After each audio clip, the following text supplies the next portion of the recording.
The Hubble Space Telescope was put into a low Earth orbit in 1990. If you think about it, it has had over 30 years of experience looking at various space objects. It was named after astronomer Edwin Hubble and was built by NASA.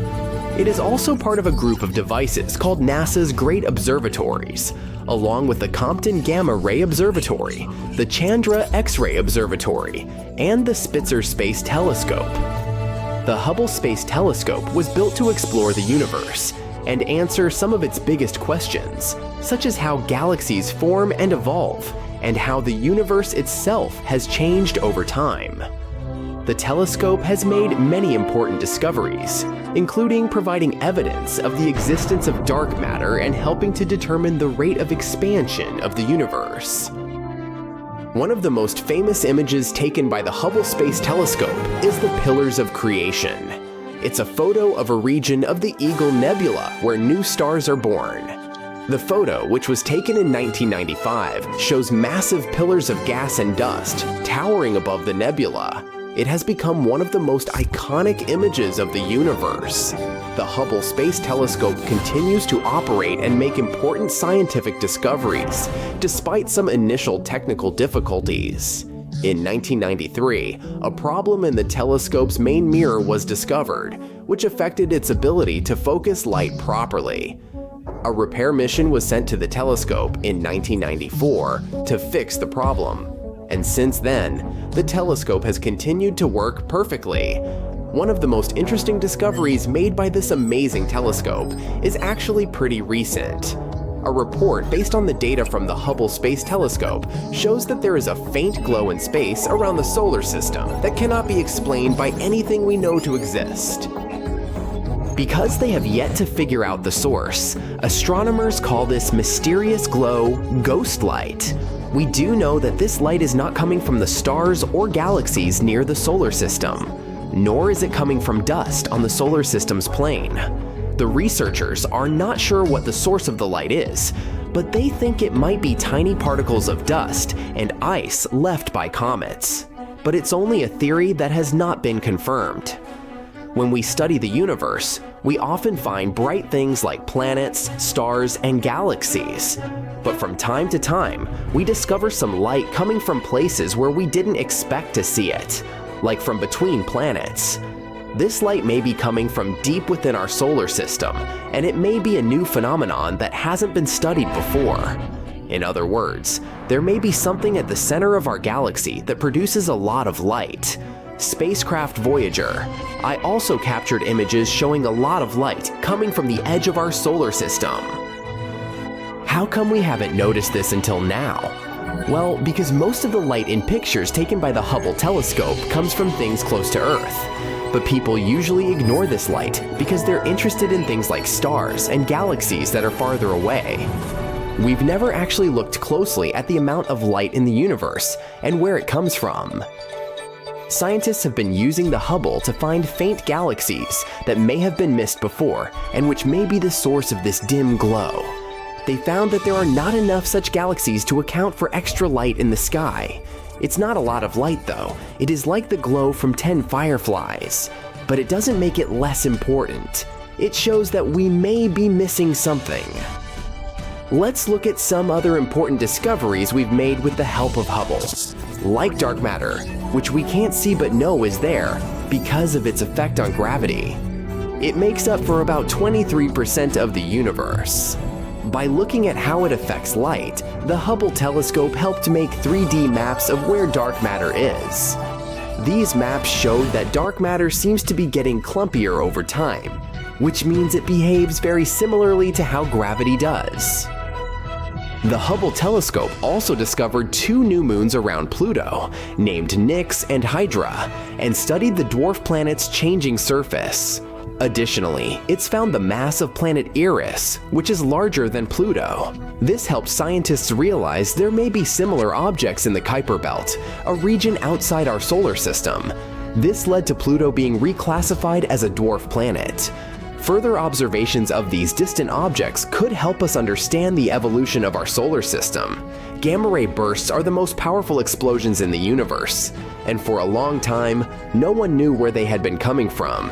Hubble helped us find out that these bursts happened in galaxies producing a lot of stars and having few heavy elements. This suggests that gamma-ray bursts happen when big stars collapse into black holes. These galaxies have lots of big stars that fall apart quickly, and the stars there don't have much heavy stuff, so they can turn into black holes. In 1994, the Shoemaker-Levy 9 comet collided with Jupiter. Hubble captured the whole event in detail, like a resourceful journalist. The impact broke the comet into a lot of small pieces, which resulted in 21 other visible collisions. The largest impact created a fireball and a dark spot on Jupiter's surface. Hubble's observations not only sparked public interest in cosmic impacts, but also provided new insights into Jupiter's atmosphere. To move forward with our list of discoveries made by the Hubble telescope, we also need to talk about black holes. They are points in space where gravity has so much force that even light cannot escape it. The gravity becomes so strong that matter gets squeezed into a very small space. We know that this can happen when a star, like the Sun, nears the end of its life. At the beginning of its life, a star's hydrogen ignites in its dense, hot core. Because of gravity, it tries to draw its own mass into a tiny point. As long as it has the energy generated by the hydrogen fusion, it also pushes outward. If we look at it this way, the life of a star depends on a delicate balance between these forces, and it can last millions or even billions of years.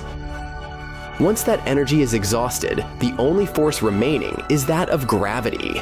So some stars become black holes. Since light itself cannot escape their pull, we can't visualize black holes. For the human eye, they are invisible. We need special tools and unique telescopes to help us point them out in the universe. Hubble found that most galaxies with a central bulge of stars likely have supermassive black holes. It has also noticed a strong connection between the sizes of these black holes and their host galaxies, which might help us understand how the universe has changed over time. Then what is a supermassive black hole, you might ask? Go ahead, ask it. It is a very large black hole that is typically found at the center of a galaxy. It is millions or even billions of times more massive than the Sun.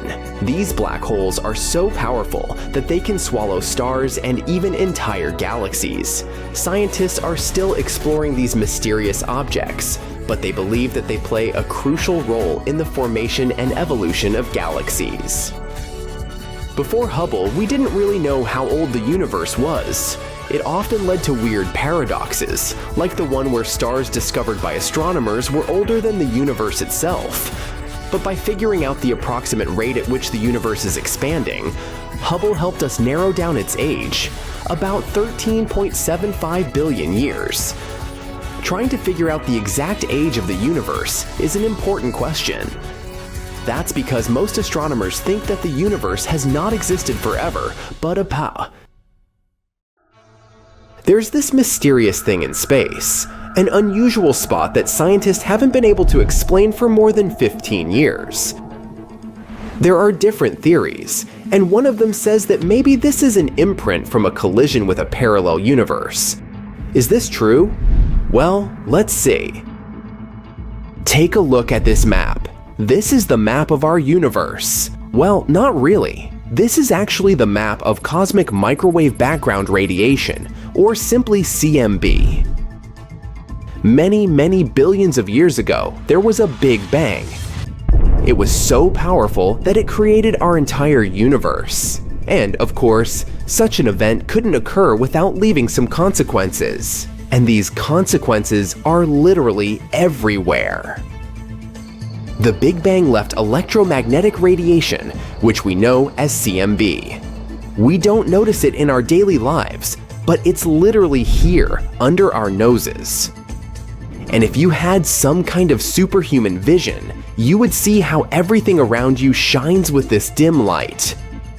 This radiation is very important. If we hadn't discovered the CMB, we would have never found out about the Big Bang. Previously, scientists believed that the universe had always existed, there was no beginning, and there won't be an end. It sounds pretty ridiculous to us now, but less than a century ago, people were absolutely sure of it. Stephen Hawking was one of the first scientists to guess that the universe did in fact have a beginning. The guy was so cool that he realized this as a student while working on his doctoral dissertation. But unfortunately, he had no proof. If there was such a strong bang billions of years ago, then where are the traces? Where's the proof? Laughed people who believed in the eternal static universe theory. But don't worry, they had the proof rubbed in their faces real soon. In 1965, astronomers Arno Penzias and Robert Wilson discovered CMB, and that was the first grandiose proof of the Big Bang. It turned out that radiation was everywhere, we just didn't notice it. In fact, at first, Penzias and Wilson themselves mistook it for the noise of a big city, or pigeons, or something else. For their discovery, which turned the world of science upside down, they received the Nobel Prize. Alright, so people learned that they were surrounded by electromagnetic radiation. Then they started collecting more data about it. They accumulated more and more info over the years until they made this very map. This is a map of CMB temperatures. But while creating it, scientists discovered something unusual. Let's take a look at this map. It looks like a large and diverse pattern of cold and warm places. But in reality, our universe is quite uniform. All temperatures on this map are close to 455 degrees Celsius with very little difference. All temperature fluctuations between these places are small, and each tiny speck actually spreads over millions of light years. So, everything in our world is pretty calm and stable. Except for one point, this cold spot right here. Astronomers first discovered it in 2004. First, it looked like nothing unusual. It's just a region where the temperature is below average for a couple of microkelvins. But remember, we're not talking about a small area. This is a giant cold region. It's literally billions of light years in size. Wait, the scientists thought, this can't be true. The universe should be consistent everywhere. According to our standard model, this cold spot simply shouldn't exist. But it does exist though. This isn't just some mathematical error. It's right there. So what is this cold spot? And how did it appear? Astronomers have been trying to find the answers to these questions for years. Even now, we have only a few theories. So let's discuss them all. Theory 1. Cosmic texture. This idea was brought up at the end of 2007. Then scientists suggested that this cold spot could be the hills of space. In other words, it may be a bumpy region of the universe, just part of its texture. But that's a silly explanation, so this theory was quickly discarded. Theory 2. The supervoid. This hypothesis was considered the most plausible for a while. It stated that the cold spot was actually the so-called supervoid. It's a terrifying, dark place of our universe with almost no galaxies. And because it's an empty region with almost no stuff in there, it seems cold to us. However, this theory was refuted in May 2017. After carefully examining the cold spot, scientists found out that there were no signs of a supervoid there. Moreover, voids and supervoids, which actually exist by the way, are still very small in size. The cold spot is literally thousands of times bigger than them, so there must be some other explanation, and there is one, perhaps the most bizarre of them all. Theory 3. A parallel universe. This controversial idea was put forward by cosmologist and theoretical physicist Laura Mersini Houghton. She suggested that the cold spot could be an imprint from the collision of our universe with a parallel one. Standard cosmology cannot explain such a giant cosmic hole, says Mersini Houghton. This is the unmistakable imprint of another universe beyond the edge of our own. Her assumption is based on the theory of the multiverse. This theory says that there's actually an infinite number of universes like ours in the world. They constantly collide with each other, giving each other a push, which creates a new Big Bang. So maybe the cold spot is a bruise from such a collision? For quantum mechanics, such crazy theories are pretty common. But for standard physics and our simple understanding of the world, this is earth-shattering. Of course, we need strong evidence. And Mersini-Houghton's team has begun to work on it. Professor Tom Shanks from the Center for Extragalactic Astronomy at Durham University also participates in this research. The craziest sounding of the exotic models for the explanation of the cold spot, the multiverse is actually the most standard in terms of our current model of the universe, he wrote in one of his works. So, what evidence do we need?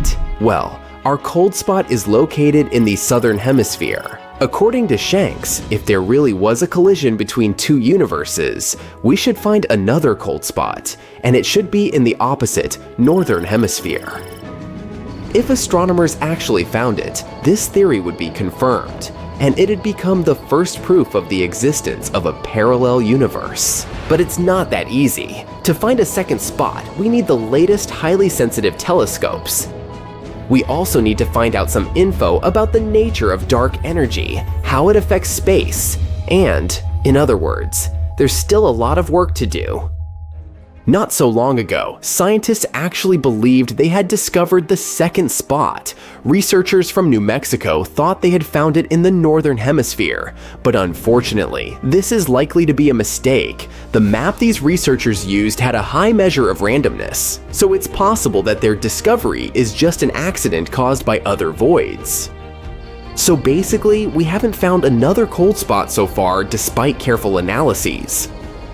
But again, even the best modern equipment is not perfect, and it doesn't mean that there's no second spot, it just means that we haven't found it yet. But if one day we did find it, it could change the world of science forever. We'd confirm not only the theory of parallel universes, but also the famous string theory, and it could explain everything that occurs in our world. But if this happens, we'll get even more questions than we already have. How did these two universes collide? How does it all work?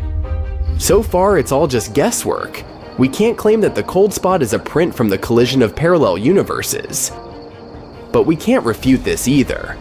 Actually, we may never know the truth at all, but it's still interesting to strive for it. In 2017, a strange object was spotted in our solar system. It had the shape of a long tube, similar to a pancake.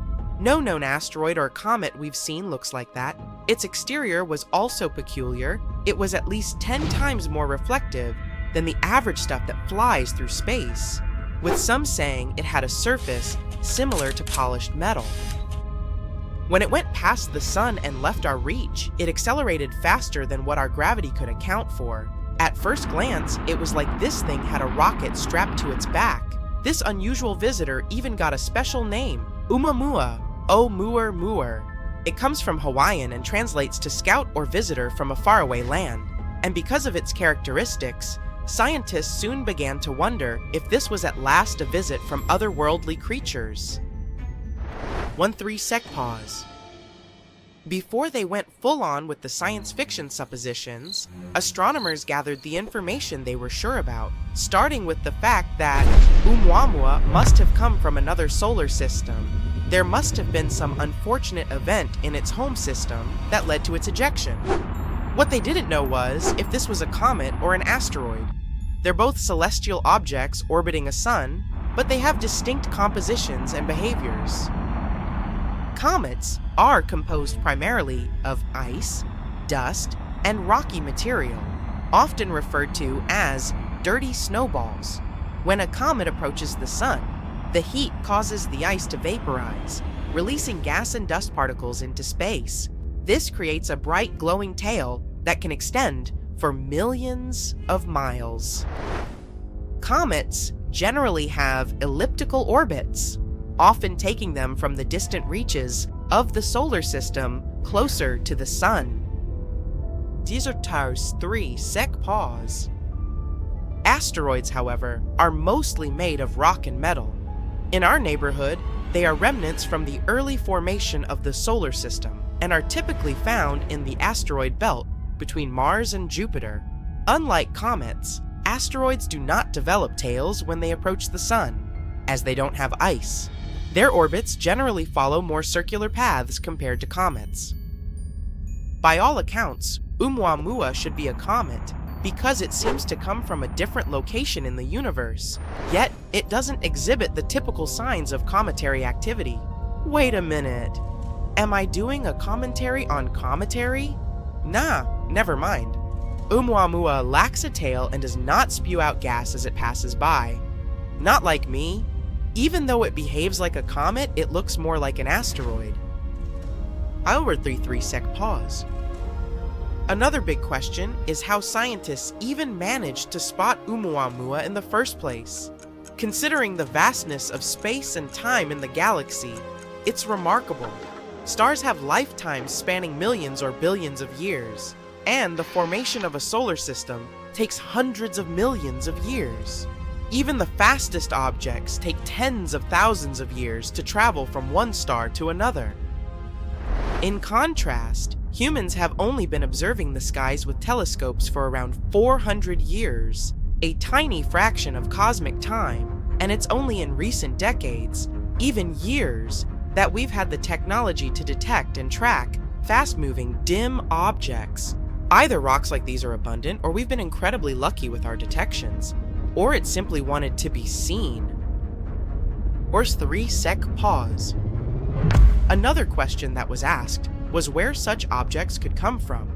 It's highly unlikely that Oumuamua came from a mature, stable solar system. That's because such systems don't eject enough material to fill up the galaxy.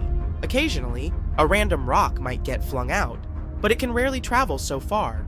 Young systems, however, act differently. In these chaotic environments, collisions, mergers, and migrations are happening everywhere. Plenty of tiny rocks roam around, perfect candidates for ejection.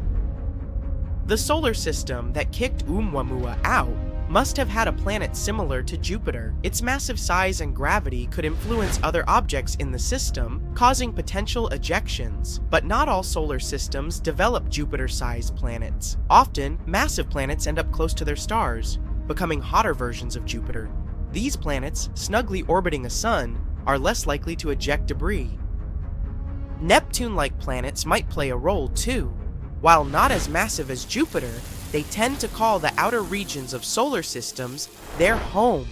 Our solar system has the Kuiper belt, a reservoir of comets in its outer reaches. During a solar system's early stages, interactions between Neptune-like planets and debris are common.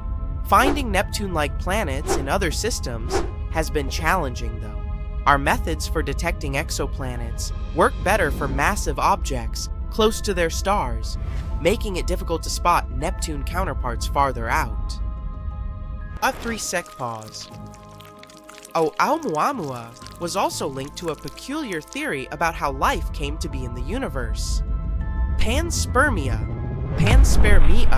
It's a hypothesis that suggests life exists throughout the universe and can be distributed between planets by various means, such as asteroids, comets, and even spacecraft.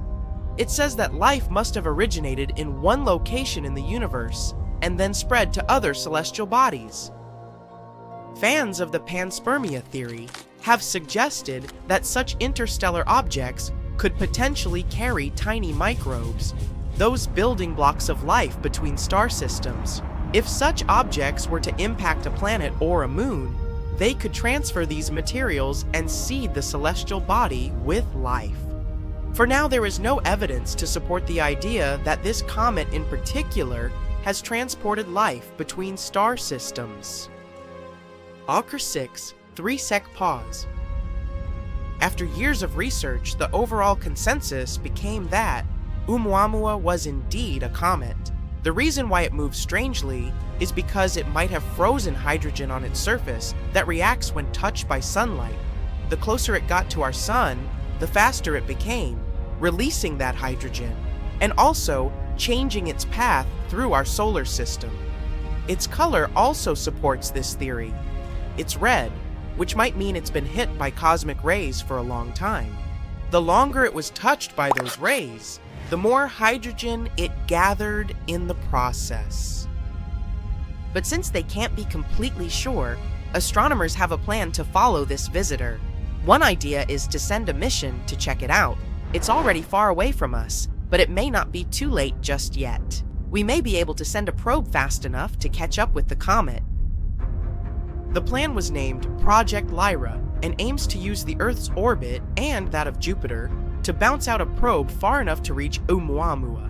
If it works, it will be the fastest space device we've sent out in the universe. One potential trajectory of the space probe involves using the gravitational pull of our planet and that of Jupiter as a lasso effect, but not Ted Lasso. The probe will leave our planet and re-enter Earth's orbit before sending it to meet with Jupiter's pull. It will be sent back near our planet a second time, where it will be ejected with enough force to reach the comet. Second 3-sec pause. Project Lyra also aims to follow a second faraway visitor named Borisov. This one was discovered by an amateur astronomer and now bears its name. What's interesting about it is that, well, it's spotless. Similar to our experience with Oumuamua, we haven't seen anything like Borisov before either. Studies of the light coming from its cloud of dust and gas show it's very clean compared to other space objects. Some people, like the Andaman Islanders, that's a community living in the Gulf of Bengal, see them as burning torches thrown into the air by forest spirits. Others, like some Australian Aborigines, think they're flaming sticks ridden by shamans. If you ask an astronomer though, they'll tell you that a comet is a large object made of dust and ice that orbits the sun. Arguably, one of the most famous space objects of this kind is Halley's Comet. It has left a great impact on our history and understanding of these mysterious falling stars. When this comet passed Earth in August of 1835, for example, it was blamed for the New York City fire that kept going for several nights. At the same time, the Seminole Indians in Florida saw the comet's long tail and believed it marked the day they would lose their independence. This comet came back in 1910, and people yet again saw it as a sign of bad luck. In Chicago, people bent over backward to secure their windows to protect themselves from the comet's dangerous tail. Others bought all sorts of gadgets, like umbrellas or masks protecting from comets. But what's so intriguing about this space body? How come it just pops up around Earth every once in a while? And most importantly, is it really dangerous? Halley's is what astronomers call a periodic comet. It visits us every 75 years or so. On rare occasions, some lucky people get to see it twice in their lifetime. It last passed Earth in 1986, and it is expected to come back in 2061. Despite this scheduled return, the comet's orbit can't be predicted with precision. That's partly because of the chemical processes happening inside the comet. Halley's orbit may also change due to random interactions with other planets and space objects in our solar system. Its official title is 1P Halley, and it's named after English astronomer Edmund Halley. He was the one who studied the reports of a comet nearing Earth in 1531, 1607, and 1682. Based on his calculations, he concluded that these three occurrences had been, in fact, the same comet, returning over and over again. He also predicted its return in 1758.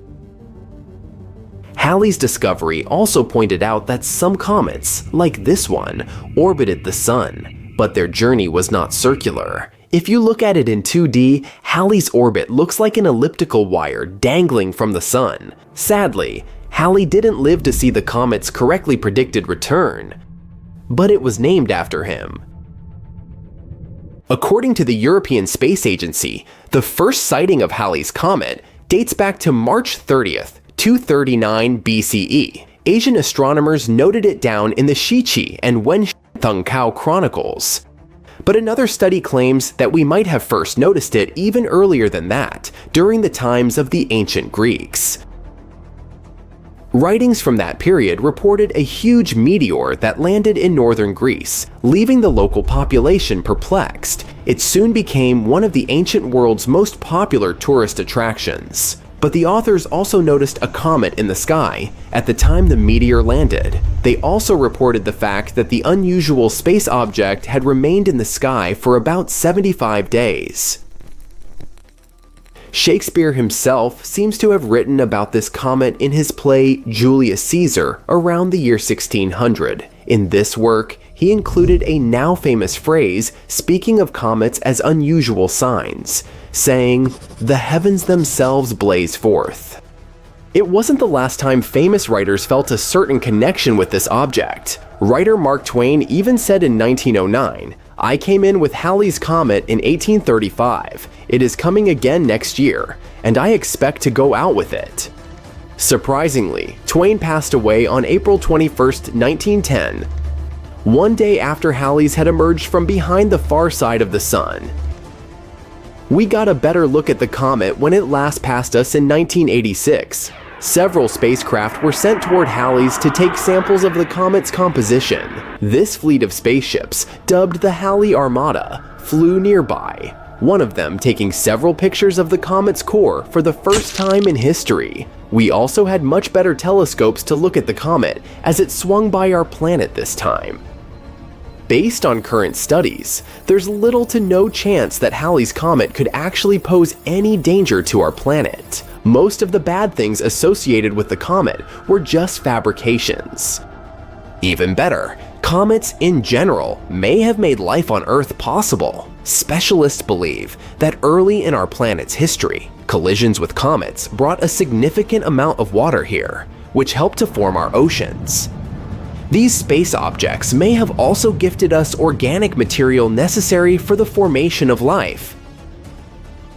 Don't confuse comets with asteroids though. Unlike asteroids, which are small rocky space bodies also orbiting the sun, comets are mostly made up of frozen ammonia, methane, or water. They contain only small amounts of rocky material. Because of their composition, comets are sometimes nicknamed dirty snowballs. Comets are made of 4 parts: a nucleus, a coma, a dust tail, and an ion tail. But their nucleus makes up most of their total mass. There are over 3,000 comets that we know of, but astronomers think there may be up to 1 billion of them in our solar system. A comet that is bright enough to be visible from Earth without the help of a telescope is called a great comet. Approximately 1 great comet can be seen every 10 years or so. People have noticed other comets for millennia. However, scientists have concluded that since comets shed a lot of material each time they orbit close to the sun, their lifespan may be only thousands of years. If you compare that to the age of the solar system, which is 4.6 billion years, it's a relatively small number. Since these space bodies are still present in the solar system today, there must be a source of comets somewhere out there. Otherwise, all comets would have disappeared a long time ago. Another famous comet is named Hale-Bopp. It came very close to Earth in January 1997. The last time it was seen near our planet before, that was during the Bronze Age, back in 2000 BCE. This comet is much larger and more spectacular than Halley's.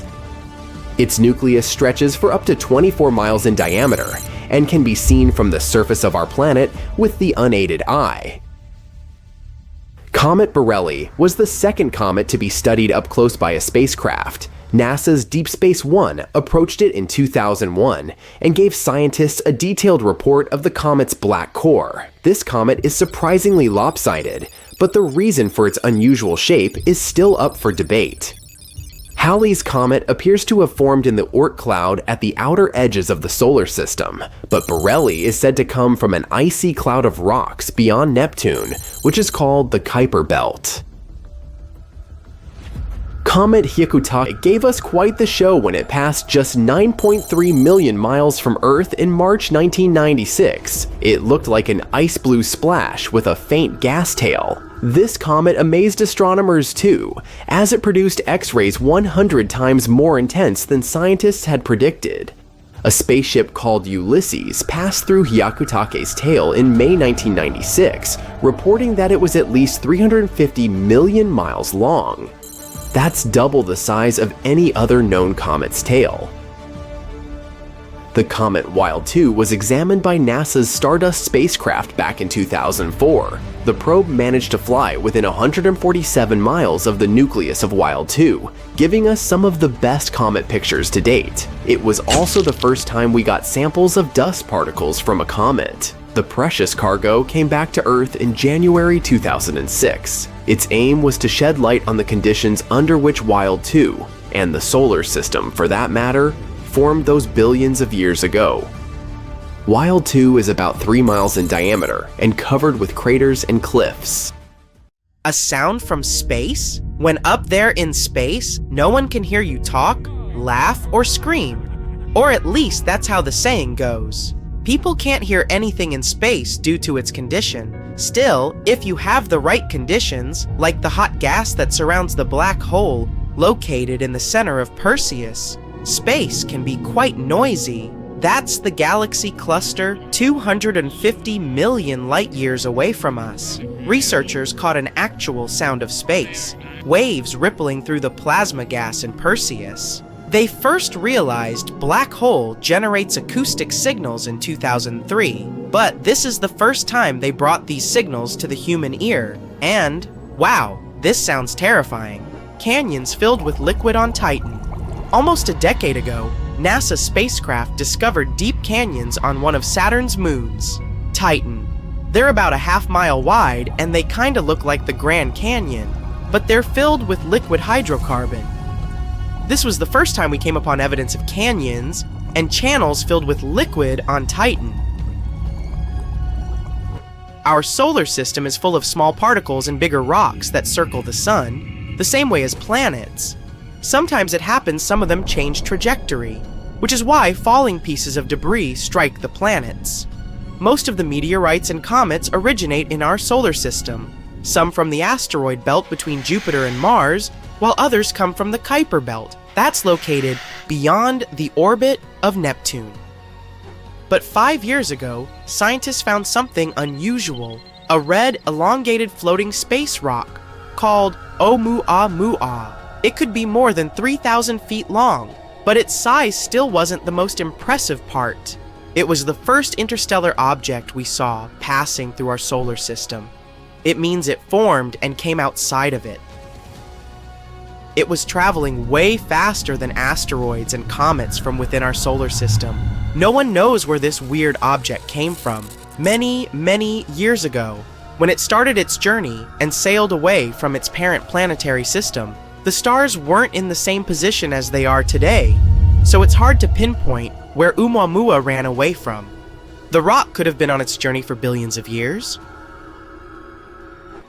Solar termination events.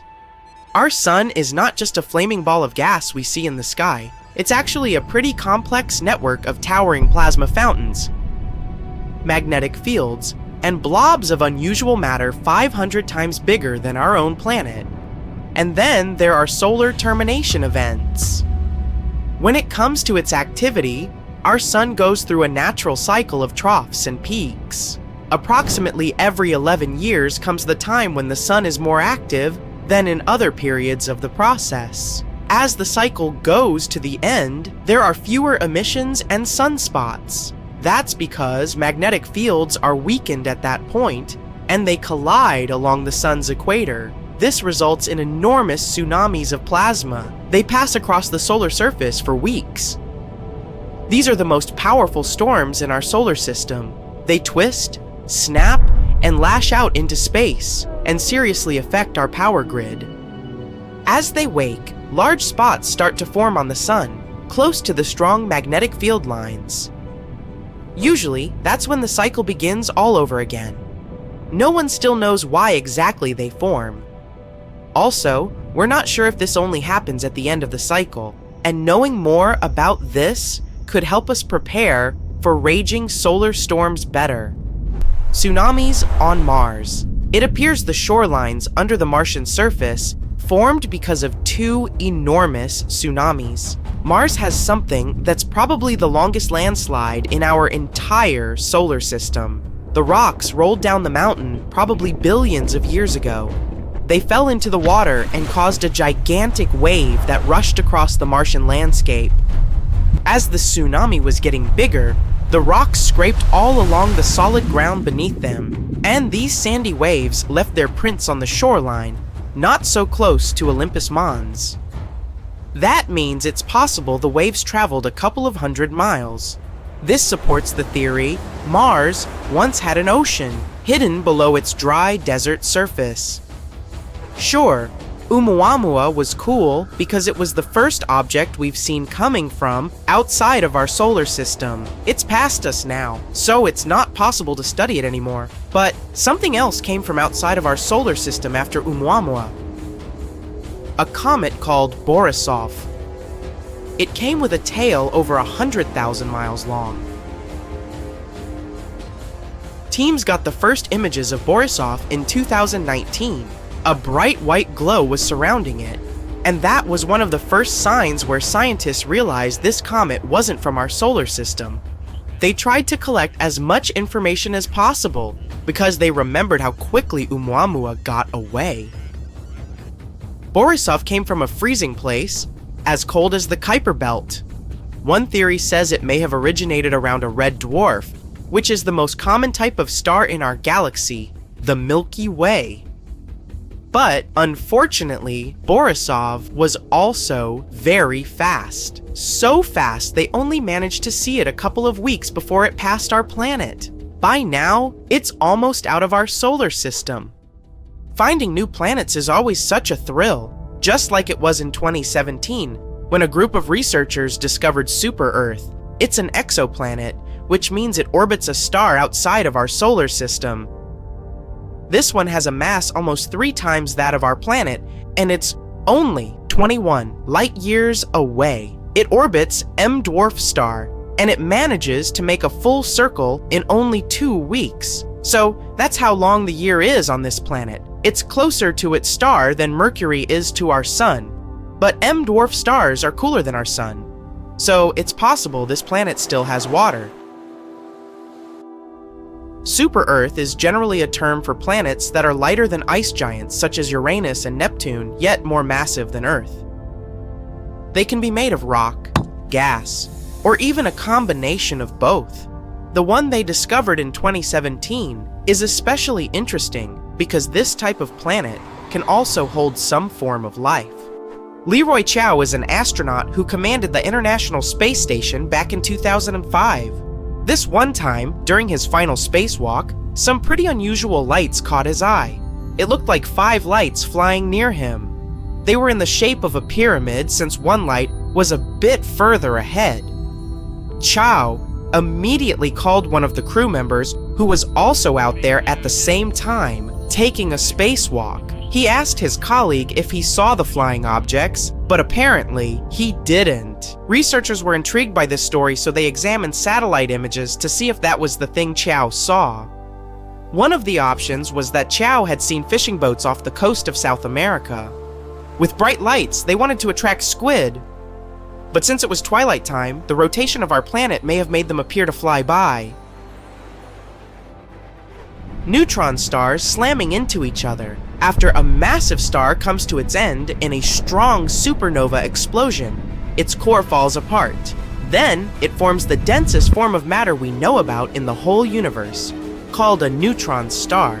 In only a couple of the first few seconds after a regular star begins transforming into a neutron star, the energy there is equal to the total amount of light all stars in the universe emit, at least the part we can observe, which is still a lot. It's hard to determine their real size, but picture it this way: the length of Manhattan with 1.5 times the mass of the Sun. If a star here were any denser, it would just collapse and form a black hole. Scientists captured 2 of these stars colliding a couple of years ago, 2017, and such impacts are extremely powerful. They create gravitational waves that lead to a ripple in space-time, but they produce heavy elements like platinum and gold. Hurricane alert, everyone's hiding. The speed of the wind outside is more than 75 mph. Seems a lot, but this storm is moving at 400 mph. Wait, do such speeds exist? Yes, but to see a storm that fast, you'll have to travel to Jupiter. So, let the journey begin. The planet is huge. Almost 1,300 Earths could fit into this gas giant. It's also incredibly hot, with the temperatures reaching about 43,000 EF at the planet's core. Unfortunately, you can't land on Jupiter's surface because, being a gas giant, it doesn't have any solid surface. But you can go deeper into Jupiter's atmosphere. Look at these thick brown, yellow, red, and white clouds passing by. They are what makes the planet look colorful and kinda striped. If you continue descending toward the center of the planet, you'll see its atmosphere, mostly made up of hydrogen and helium gas, become liquid. It happens because of immense atmospheric pressure. The planet's core itself is a mysterious object. Scientists still haven't figured out whether it's a molten ball of thick liquid or a solid rock 14 to 18 times the mass of Earth. Anyway, exploring Jupiter isn't the main goal of your trip. No, you've arrived here to see the Great Red Spot. It's an enormous storm raging in the southern hemisphere of the gas giant. Its top parts are towering more than 5 miles above the tops of the surrounding clouds. The storm is 1.3 times wider than our planet. In 2017, NASA's Juno space probe managed to collect lots of data about the red spot, and it turned out that this monster of a storm goes more than 200 miles down into the planet's atmosphere. That's 30 to 100 times deeper than any ocean on Earth. But these measurements are most likely imprecise, and the storm's true roots can be reaching even deeper. The Great Red Spot is colder than the rest of the atmosphere, and keep in mind that Jupiter's temperatures are 234 EF in the upper cloud layers. On the other hand, the closer to the core, the hotter it gets. Mysteriously, the highest temperatures ever recorded on the gas giant occurred in the atmosphere right above the Great Red Spot. There, the heat reached 2,400 F. This temperature is higher than that of lava on our planet. Astronomers believe that the turbulence caused by the storm might produce gravitational and sound waves that can be responsible for the superheating. But the storm itself is warmer at the bottom than at the top. People have been watching the moving vortex on Jupiter for more than 150 years. Some time ago, astronomers predicted that it would gradually slow down and become smaller or disappear entirely. But that turned out not to be the case. After having analyzed all the data received with the help of the Hubble Space Telescope, researchers were baffled to discover that the winds at the outer boundaries of the storm had actually picked up speed. The change in the wind speed is no more than 1.5 meters per hour during one Earth year. It's a tiny change, but however small the difference is, it still means a lot. The wind speed at the edges of the storm can reach a mind-boggling 400 mph. That's faster than Earth's tornadoes. At the same time, if you found yourself at the center of the Great Red Spot, you wouldn't be too impressed. The winds there move way more slowly. Scientists faced lots of challenges when they were trying to understand the mystery that was the Great Red Spot. It's unclear what fuels the storm. Can it be the nature of the storm's home planet? Since it's a gas giant, Jupiter doesn't have any solid ground, so there's no friction, which might be the only thing that could make the storm weaken. The hot gases in the planet's atmosphere are always moving, rising, falling, swirling, just like on our home planet, where cooler and warmer air mix and merge into one another, forming giant circling storms. Astronomers think that once, several enormous storms could have come together and created the Great Red Spot, and now it keeps going by constantly drawing cool gases from below and hot gases from above.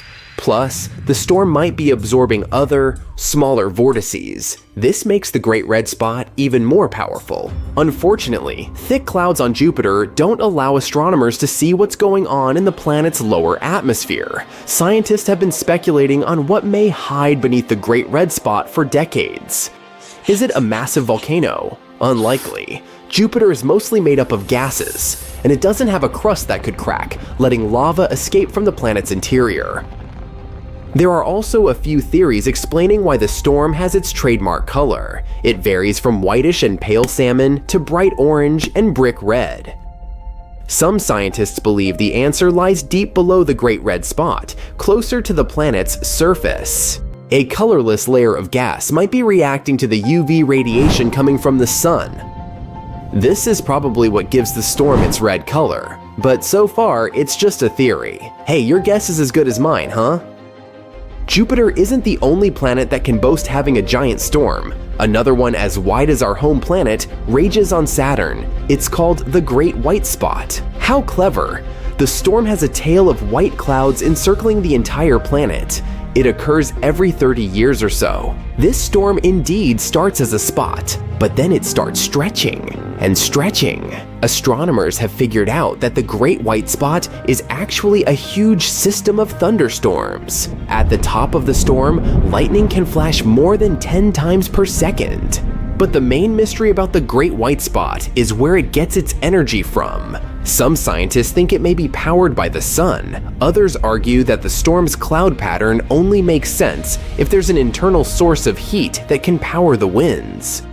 Anyway, severe storms on different planets of the solar system aren't the only space mystery that makes astronomers scratch their heads. Let's move to Pluto, the largest known dwarf planet in the solar system, and explore its atmosphere. It rises really high above the surface of the planet and has more than 20 layers, all of them freezing cold and extremely condensed. By the way, our moon also has some sort of atmosphere. Called an exosphere, it consists of helium, neon, and argon. It's 10 trillion times less dense than Earth's atmosphere. While traveling through space, watch out for black holes. Whew. A black hole is a place where gravity is so strong that even light can't get out. But black holes can sometimes behave like a massive galactic volcano. From time to time, they flare up. Sounds like me, but instead of spewing lava, they produce enormous amounts of energy. And this phenomenon leaves gaping holes in the surrounding material and gas. A short while ago, scientists discovered one of the largest craters in the universe. Radio and X-ray telescopes detected a supermassive black hole that threw a temper tantrum many years ago. It happened in a galaxy cluster about 390 million light years away from Earth. The crater this event left behind could fit 15 Milky Way galaxies. Yeah, I can't my head around that either. During your space voyage, think twice before landing on unknown planets. Otherwise, you may end up in a place like K2 141b. That's a planet outside of our solar system. At first glance, it's not that different from Earth. It has liquid oceans that evaporate, form clouds, condense, and get back to the surface as rain. But instead of water, it rains rocks. The surface of this exoplanet is covered with lava seas dozens of miles deep. The temperatures on K2 141b reach 5,000 AAF during the day. That's toasty enough for the magma in the oceans to vaporize into the atmosphere. Then supersonic winds, which can move at a speed of 1 mile per second, carry this rock vapor to the planet's night side. The vaporized magma cools down, becomes liquid again, and falls as a rocky rain. Not a vacation spot. Too hot. I'll pass. Ever wondered what it would be like to hear the sound of a black hole? NASA has got you covered. Here is a screaming black hole. Screaming. In space? I thought in space, no one can hear you scream. Well, let me explain. Using a telescope, NASA examined the movements of hot gas in a cluster of galaxies in 2002. Then they converted what they found into a sonification. The sound, how should I put it politely, wasn't appealing, but that's okay. After all, you're able to hear the noise hot gas produces in a cluster of galaxies 250 million light-years away. Hey, would you like to hear the sound gas produces right here on Earth?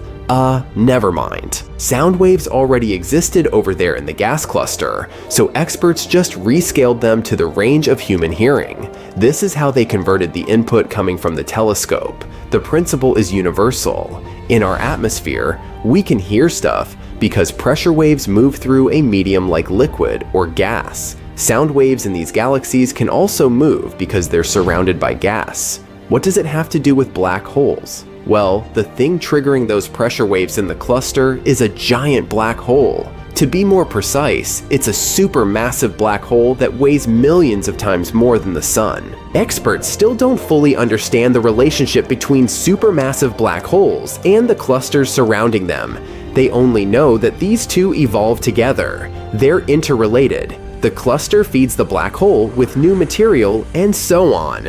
And in return, the black hole heats the cluster. That's all we know. Now, this made me wonder how large the biggest black holes are. There are 4 types of black holes: stellar, intermediate, supermassive, and miniature. Naturally, the biggest ones fall into the category of supermassive. The largest black hole in the universe we've discovered so far is about 66 billion times larger than the Sun. It's one of the brightest objects in the universe. Astronomers keep scanning space and finding new black holes. But have you wondered when the first black hole was spotted? It was discovered by different researchers independently in 1971. Scientists first confirmed that these objects were formed from the remnants of massive stars. After a black hole appeared, it then consumed all the nearby objects. Here is a quick recap of how these space objects work. Their gravitational force is super strong. Nothing can escape a black hole after crossing the event horizon. Black holes eat everything, just like me. I mean, even light gets trapped inside them.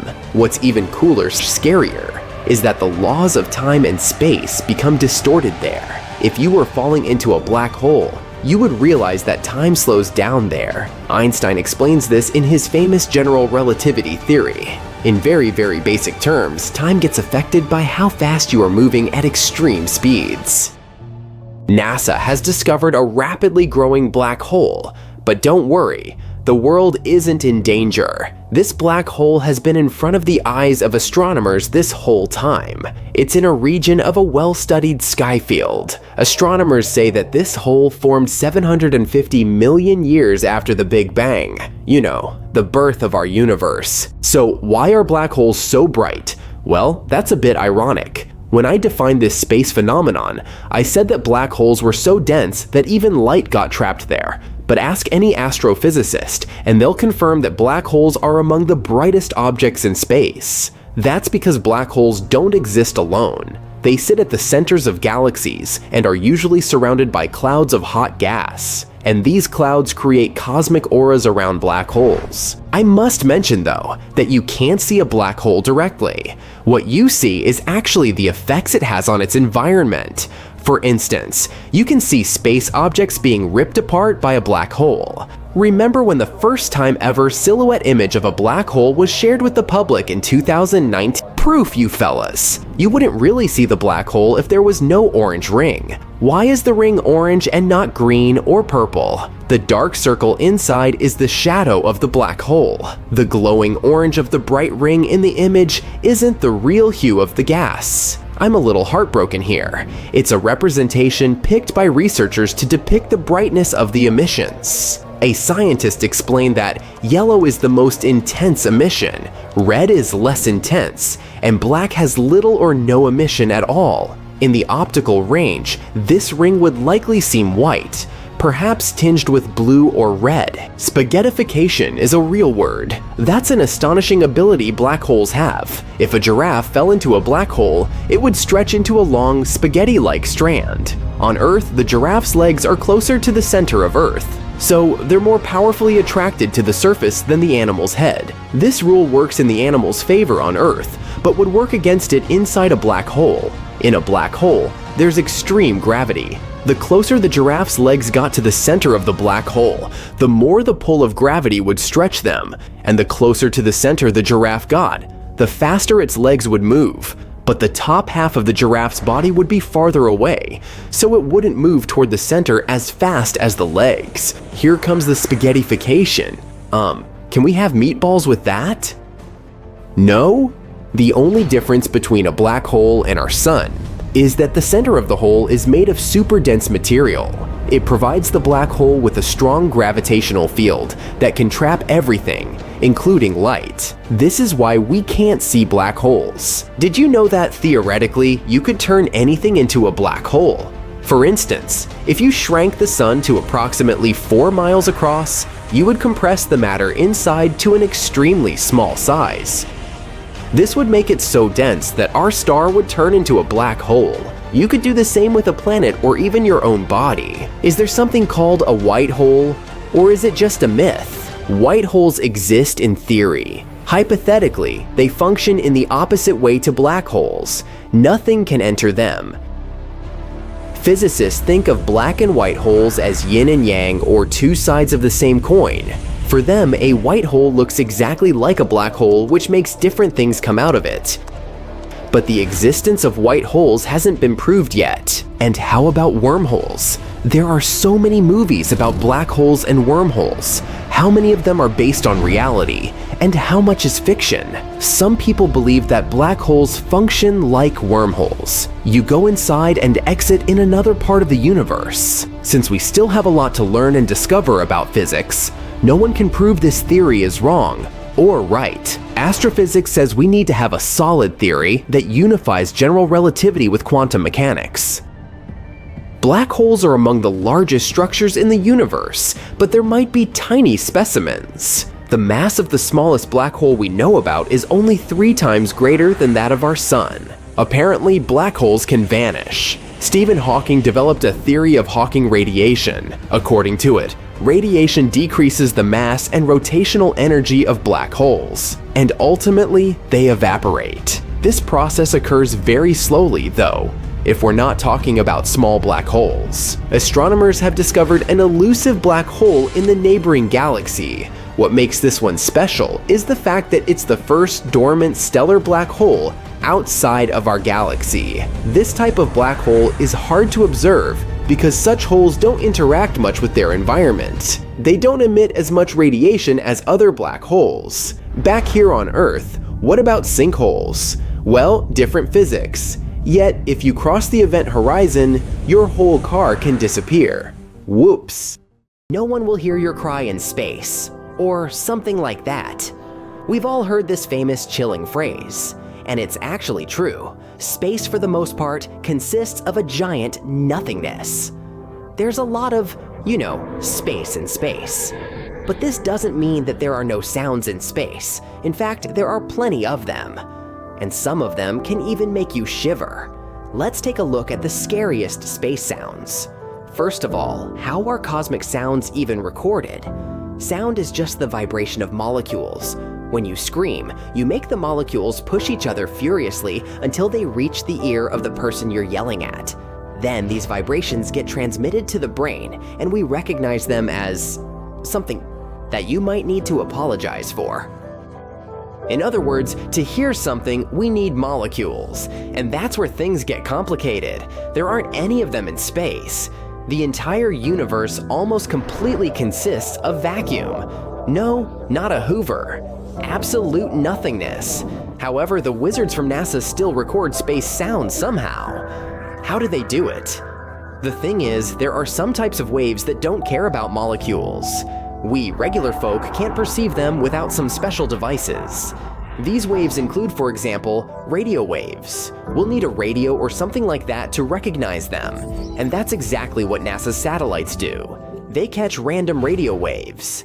Thanks to their heroism, we can find out how different cosmic bodies sound. These satellites record a variety of waves, fluctuations of plasmas, magnetic fields, and other stuff. And then scientists from NASA transform all this into normal soundtracks. And some of them sound quite frightening, to put it mildly. Let's take our magnetic field, for example. It surrounds our planet like an invisible shield, protecting us from all sorts of nastiness, like radiation or solar winds. At the same time, we can neither see it, nor feel it, nor hear. Oops, the last one is outdated. scientists from the Technical University of Denmark took magnetic waves recorded by the ESA Swarm satellite. They converted them into an audio track, and got a pretty creepy result. To be honest, it sounds more like an eerie entity stalking you in the middle of the night. And if you remember the maps of the Earth's magnetic field, it starts to feel like a spider crawling nearby. Brr. And this isn't the first strange sound that we caught on Earth. Recently, we caught another weird radio emission from space. Scientists found out that the repeating signal came from somewhere very far away, like billions of light years away from us. Such fast radio bursts usually lasted no longer than a few milliseconds, but this one was unique. It lasted about 3 seconds, basically thousands of times longer than usual. And at the same time, the signal was very precise. So much so that scientists even compared it to a heartbeat. Scientists believe that this signal is caused by pulsars or neutron stars. One time, Nikola Tesla caught something similar. But unfortunately, at that time, we didn't know about such things as pulsars. So Tesla was sure that he had caught a message from some extraterrestrial life. It's a pity that the truth turned out to be much more boring. But let's move on from the Earth to the Moon. In 1969, the astronauts of the Apollo 10 mission, the spacecraft that made the final test flight to the Moon, flew past its surface.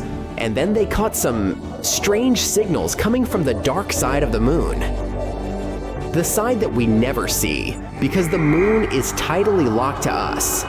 The sound was so weird that the astronauts weren't even sure whether to report it to NASA.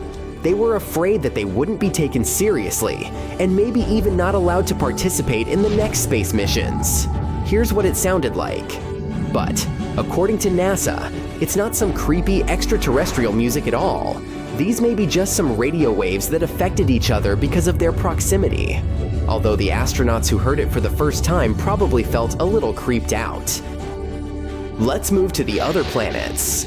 40 years ago, scientists actively explored the surface of Venus. They sent as many as 10 probes there, which were supposed to capture audio and video shooting from the surface. Now we know what Venus, which could easily destroy us at any attempt to even get close to it, sounds like. Horrifying. And you wouldn't expect anything else from the most dangerous planet in the solar system. Unfortunately, Venus is even more toxic than the average Twitter user, so these probes didn't last too long. They heroically arrived on a planet and soon broke down. Next one is Jupiter. This space giant, which is 11 times larger than the Earth, never fails to scare us. One of NASA's probes, Juno, flies around Jupiter every few weeks. The probe is moving at a tremendous speed, 130,000 miles per hour. One day, Juno caught one of the strongest invisible signals it had ever encountered.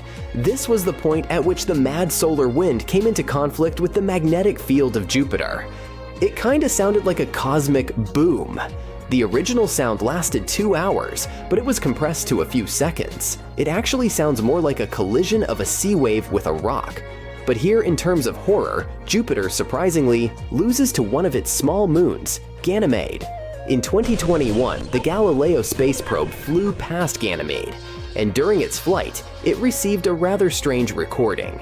These sounds are satellite radiation, and it's unclear whether it sounds like a cozy sunny day in the jungle or like thousands of bats waiting for you in the night. Next one is Saturn.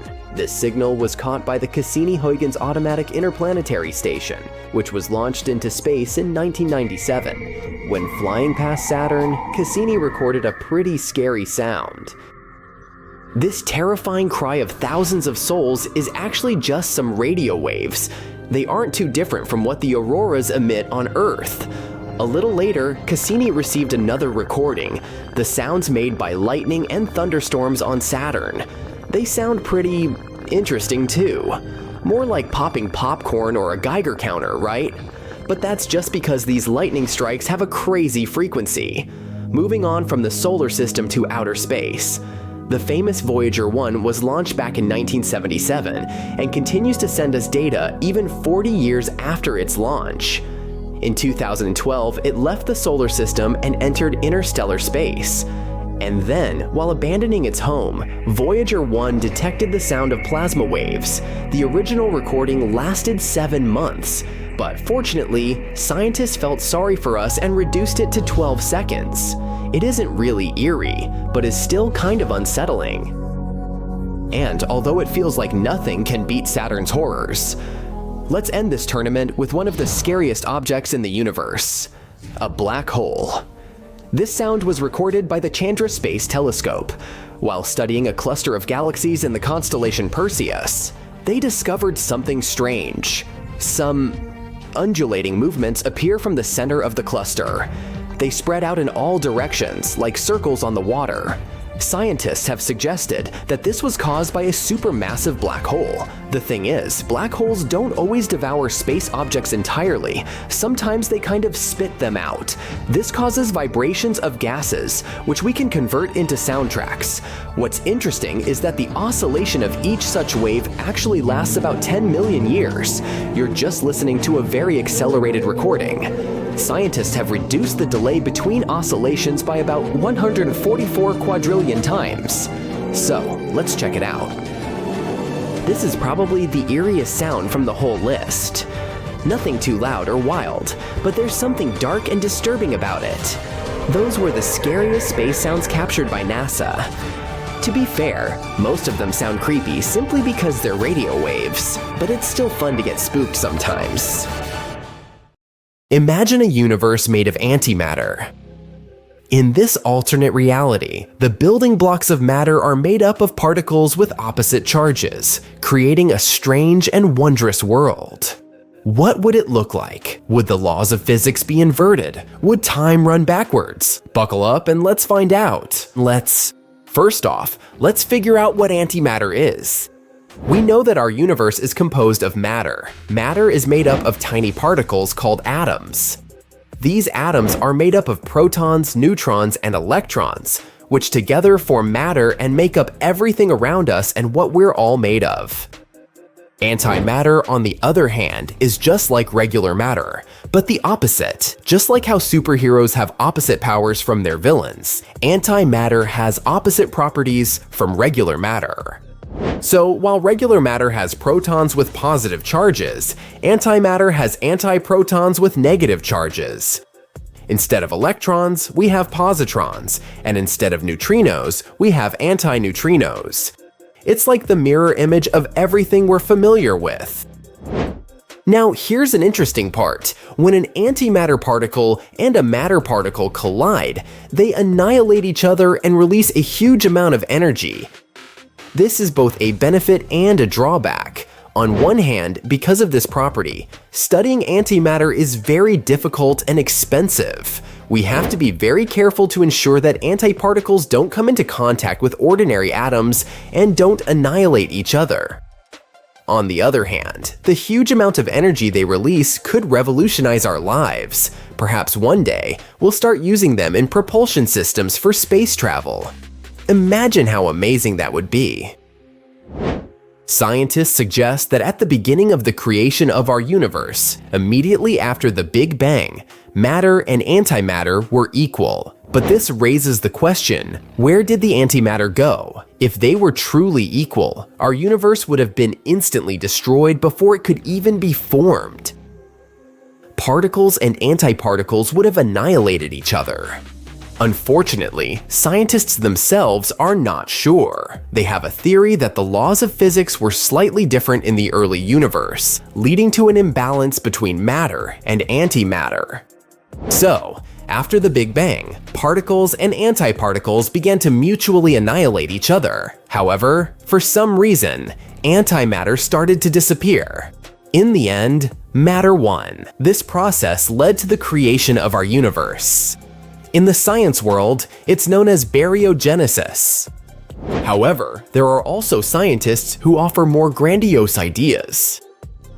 For example, a team of Canadian scientists from the Perimeter Institute for Theoretical Physics, led by Neil Turok, have proposed their own theory. They suggest that two universes were born at the moment of the Big Bang, our universe and a parallel one, consisting of antimatter. This is where all the antimatter has gone. According to this theory, at the time of the Big Bang, two universes were born, and then they separated. As the distance between these universes grew, the interaction between particles and antiparticles became weaker and weaker, until matter won in our universe and antimatter in the other. But the most important question is, what would this mysterious universe made up of antimatter look like? You may imagine a universe where everything is flipped. The stars shine with an eerie blue light instead of yellow. Buildings are made of glass that reflects light in the opposite direction. And laws of physics work in the opposite way. After all, antimatter has the opposite charge of normal matter, so isn't that logical? However, it's not that simple. Initially, scientists believed that this universe would be identical to ours in everything, all due to a property that used to be known as CP symmetry. The C stands for charge symmetry and means that each elementary particle has a twin with an opposite charge. The P stands for parity symmetry, meaning the symmetry of space. That is, all three directions in our world have opposite directions in the alternative universe. This basically means something like, laws of physics are the same no matter what the location is and what type of particle is being considered. So if you were to run the laws of physics in reverse, or in a different location, or with different particles, the results should be the same. In simple words, scientists initially assumed that the universe of antimatter would be a mirror image of ours. It would be a pretty boring world where everything would be exactly the same as here. But in the 1950s, scientists were mind-blown by an unexpected discovery. Neither of these symmetries held true. For example, if you take a piece of cobalt-60, it will emit particles that spin in one direction. But if you take the opposite of cobalt-60, the particles it emits will spin in the opposite direction, but they were expected to spin in the same direction. So what's going on here? Basically, it turned out that CP symmetry didn't work for certain weak nuclear reactions. The weak nuclear force is just weird like that, I suppose. This observation puzzled scientists for years. And then they finally figured out how to solve this mystery. They added another letter to CP symmetry, T, which stands for time reversal symmetry. This means that in the antimatter universe, time must flow from the future to the past. In this case, the CPT property held true. So it turns out that the antimatter universe would be a mirror image of our universe, but with time flowing in the opposite direction. So there may be a version of you in this averse, watching this video on your upside-down computer, already knowing the ending. Isn't that crazy? So although this universe would look similar to ours, it would also be fundamentally different. In this world, things would unravel instead of coming together. For example, broken objects would come back together to form whole objects. People would age in reverse like Benjamin Button. And apples would fly up from Newton's head back to the tree. This, of course, is all purely hypothetical. It's very difficult for us to imagine a world where time flows backwards. We can only imagine how surreal this inverted reality would look like. But this is what the data suggests for now. There might be something we don't know yet that would make the antimatter world different. But as far as we know today, it seems this is what a mirror world made of antimatter would look like. Scientists are still studying antimatter and its properties. Understanding these properties is important for a number of reasons. First of all, it gives us a better understanding of the universe and its origins. The imbalance between matter and antimatter in our world is one of the biggest mysteries in physics. Studying antimatter can help us understand why this is the case. Second, it would give us a better understanding of particle physics and subatomic particles. This knowledge can help us unlock the secrets of the universe and make new discoveries in physics. And of course, let's not forget about all the possible technological advancements. Antimatter has the potential to be used as a source of fuel for future space missions and other technologies. We could use this in propulsion systems to travel from planet to planet. We could also use antimatter in medicine, for example, for cancer treatment. Also, in medical imaging, antimatter particles can be used to produce high-resolution images of the inside of the body, giving doctors a better view of what's going on. So, in other words, understanding the properties of antimatter is very important for science. It's a fascinating field of study that has the potential to unlock some of the biggest secrets in the universe. A universe made of antimatter would be a fascinating place. It would be very interesting to visit there and see how everything works. And the true nature of an antimatter universe remains a mystery, waiting to be explored and understood. But let's hope that we'll figure these mysteries out in the future.